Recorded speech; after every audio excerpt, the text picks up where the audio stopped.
The way that you grew up definitely affects how you view money and your initial money mindset. And in order to change that money mindset, we need to identify how our past is currently affecting our present. So today I wanted to talk about the 4 money houses and how growing up in each one of these houses has definitely affected you.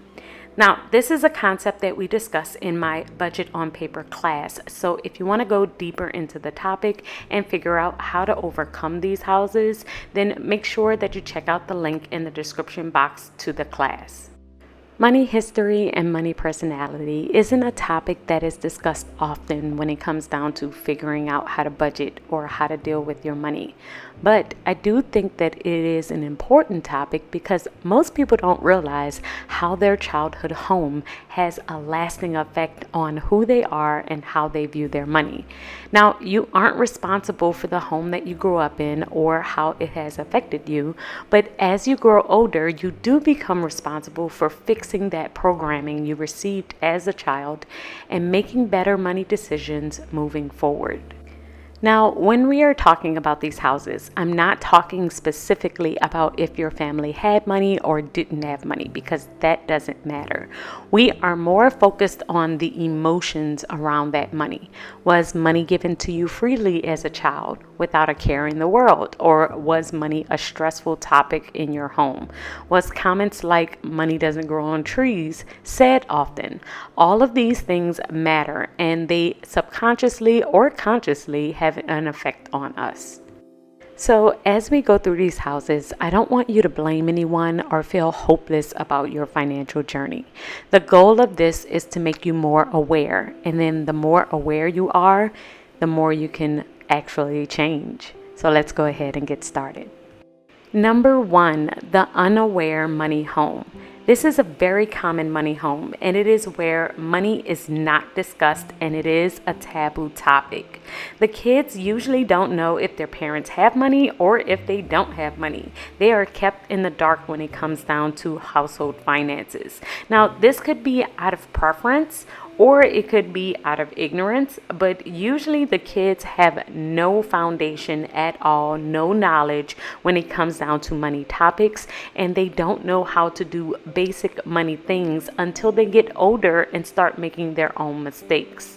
Parents usually feel as though they are helping their kids by keeping them in the dark, but keeping kids in this money home actually makes it harder for them as they get older because they're starting off late. They're learning about basic money topics when they're already older, and they feel like they have a huge disadvantage.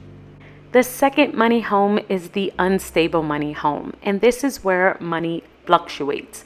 Money is in and out. The parents may make a lot of money, but they still aren't able to hold on to it for long periods of time. So usually they live check to check. And when they have a lot of money, life is great. They spend a lot and everyone gets what they want. But when money is tight, there is a lot of tension in this home. And usually the parents are arguing in front of the kids. Usually kids are very aware of the financial stress of the household, and they are very aware of how money is affecting their home. The unstable money home usually causes a scarcity mindset, and this is just the feeling that there is never enough. No matter how much you make, you always want to make more because there are always going to be bills and material things that you need to purchase and spend your money on.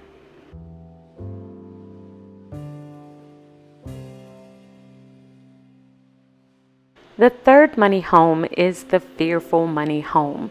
And in this money home, the kids were taught to fear the loss of money.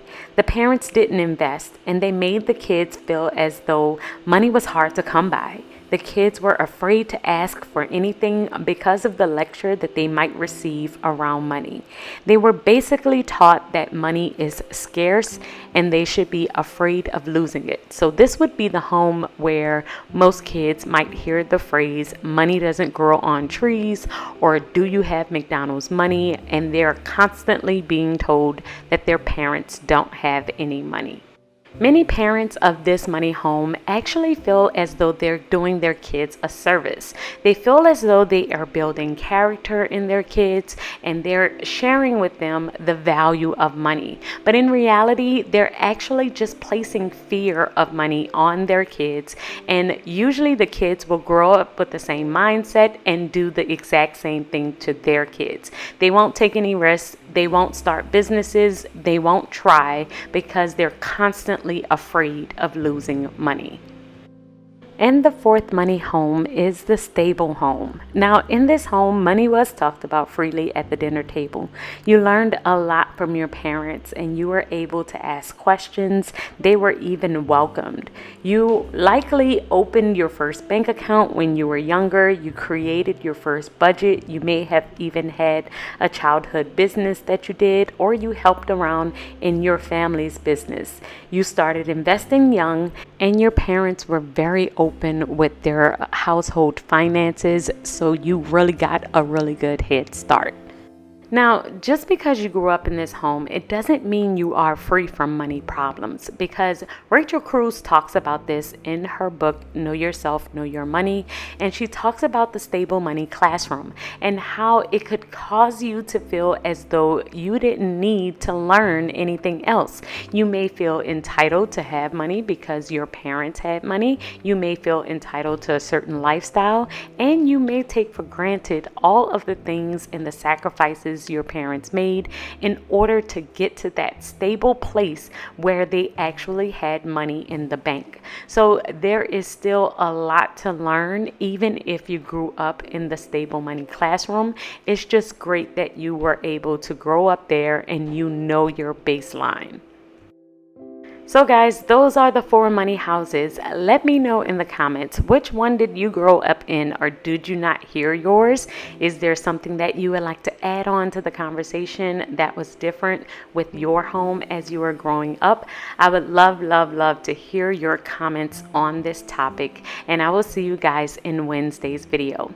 In Wednesday's video, we are diving into color coding. I wanted to share with you how I use color coding in my planner in order to maximize and get more things done throughout my day. So I will see you in Wednesday's video. And until then, keep organizing your life so that you can achieve your dreams. Bye, guys.